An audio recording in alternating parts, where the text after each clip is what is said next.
As we head into this holiday, the most pressing matter isn't the menu, it's the financial desperation of the highest office. Let's be direct. The president, whom I'll simply refer to as the Grifter King, is running a direct financial exploitation operation on his base. He didn't just stumble into billions in 10 months. He leveraged the office itself as a private wealth transfer mechanism. His sons made fortunes.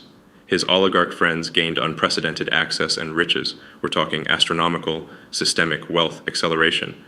Yet, he sends an email, a digital panhandle, asking ordinary Americans, his most loyal supporters, to be extra generous to fight an alleged impeachment threat.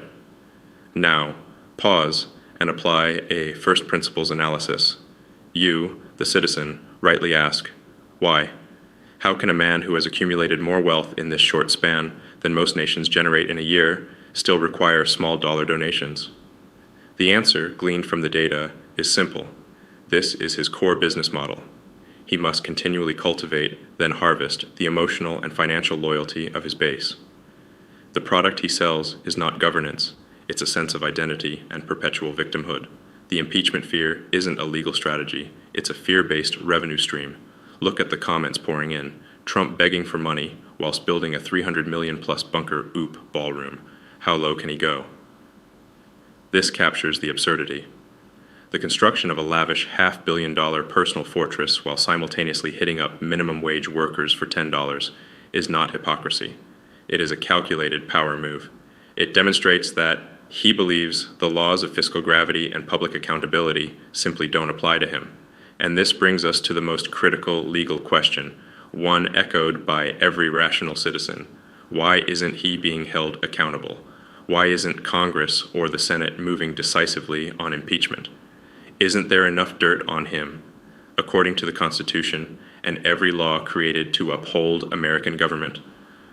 The public sentiment is clear, the evidence is overwhelming. But here is where you must understand the system's architecture.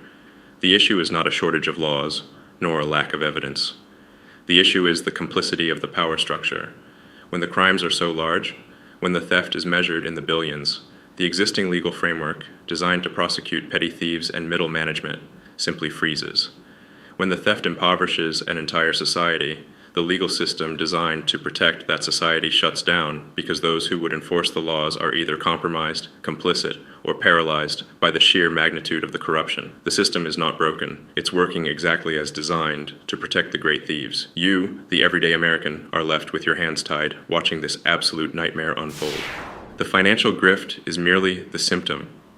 The true disease is the systemic annihilation of truth, the total erosion of our cognitive autonomy, our ability to think critically and independently.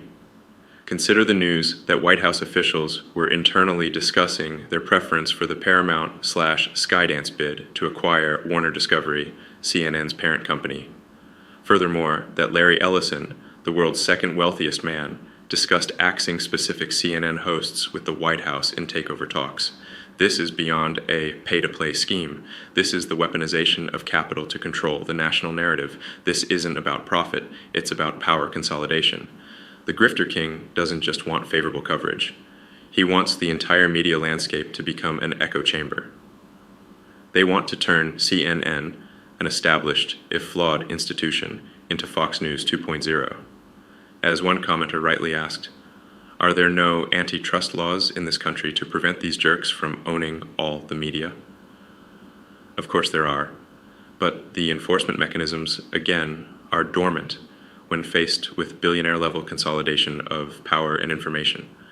This planned takeover, this hostile re-engineering of the media, is a direct, calculated attack on your free thought. If they control all the pipelines of information, they control your perception of reality. They want a public that is easily propagandized and domesticated, a public too distracted and mentally exhausted to challenge their predatory accumulation of wealth and influence. They are actively tearing down the country's constitutional guardrails just to appease a single man's fragile ego, and it gets darker when we look at the ultimate cover-up, the Epstein files. The fact that the Washington Post editorial board, owned by Jeff Bezos, came out against releasing these files, dismissing them as having no public interest, is staggering. This is the same paper that exposed Nixon. Yet now they are actively trying to suppress information that, by all accounts, directly impacts national security, discussions between Putin and Epstein, and reveals egregious sexual abuse and rape of children. One must ask, as the audience does, perhaps Bezos is in the files, or at a minimum is protecting those within his own peer group. For the Washington Post to champion the lone no vote against the release is an unforgivable attack on journalism and democracy itself. This isn't just protecting a few powerful pedophiles. It is protecting the entire infrastructure of elite power and collusion. This demonstrates that the legacy media mammoths, those institutions we once trusted, have capitulated. They choose capital over truth, and fascism over a free press. The erosion of free thought isn't limited to the political right. It is a fundamental flaw in the human psychological operating system when it submits to ideology, be it political or religious. We see this clearly in the recent analysis of Sarah Hurwitz, the former Michelle Obama speechwriter, regarding the generational divide on Israel and Gaza. She dismisses the youth's perspective, claiming their brains are being smashed by TikTok's video of carnage, suggesting they are incapable of having a sane conversation. This is the ultimate expression of elite condescension. Hurwitz is essentially telling a generation of younger Jews and non-Jews, do not believe what your eyes see. She demands they disregard the evidence of mass destruction, the carnage, and instead rely on the carefully curated facts and arguments provided by the establishment. As an observer, I find all fundamentalism, whether evangelical Christianity or Zionist extremism, to be psychologically stunning. You can have a rational conversation with a doctor or a lawyer, highly educated people, and then introduce evolution or the age of the earth, and they immediately retreat into complete willful denial. They have built an internal wall of faith that overrides scientific fact. Similarly, the Zionist fundamentalism being exhibited here demands an exceptionalism. The rules of human morality, genocide, and international law that apply to everyone else do not apply to them.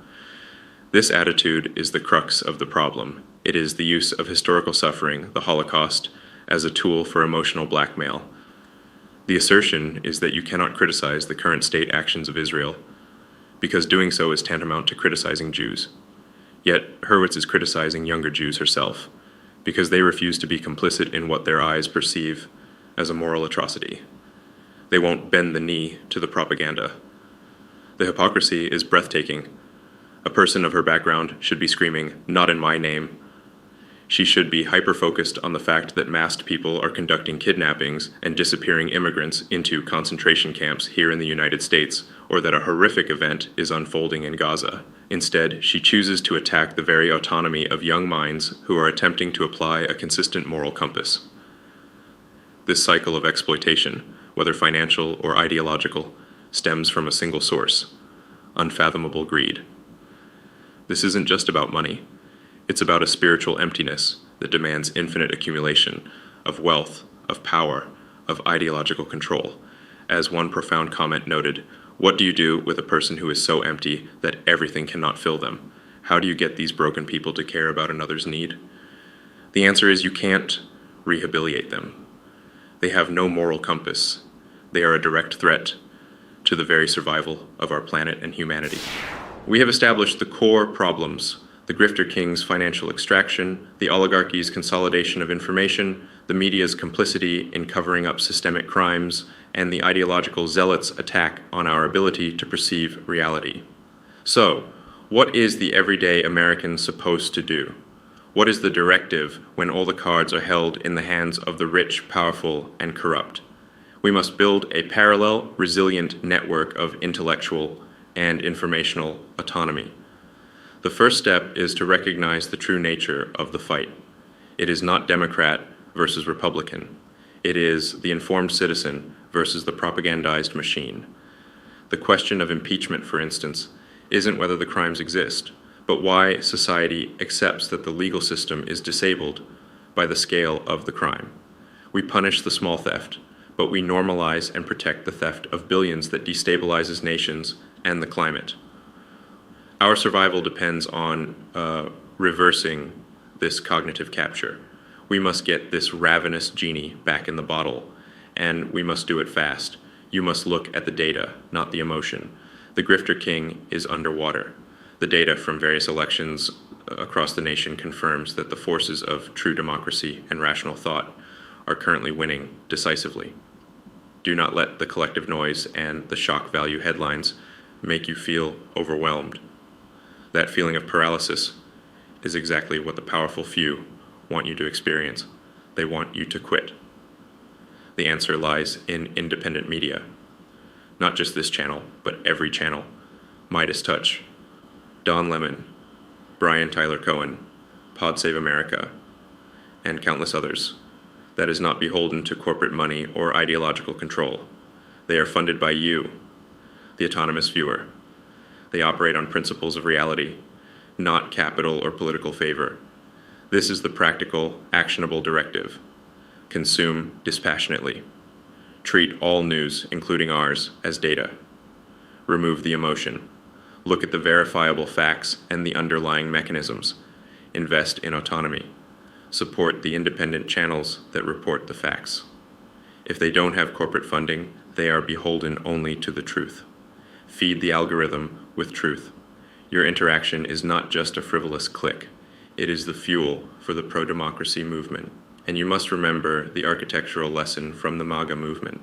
They started small, with only Fox News as a centralized source, and it metastasized into two terms for chaos. We, the rational people, have the entire open source internet. We can and must build a network exponentially more powerful and accurate. Your action right now is not passive viewing. It is an investment in the cognitive infrastructure of a free society. Subscribe to this channel, like this video. Leave a comment, a substantive thought to feed the algorithm. Do not ask what the everyday American should do. You are the everyday American. This is your fight for intellectual self-defense. Build the pro-democracy, pro-free thought movement. I'll be back with more data. Until then, stay focused and keep your processing power high.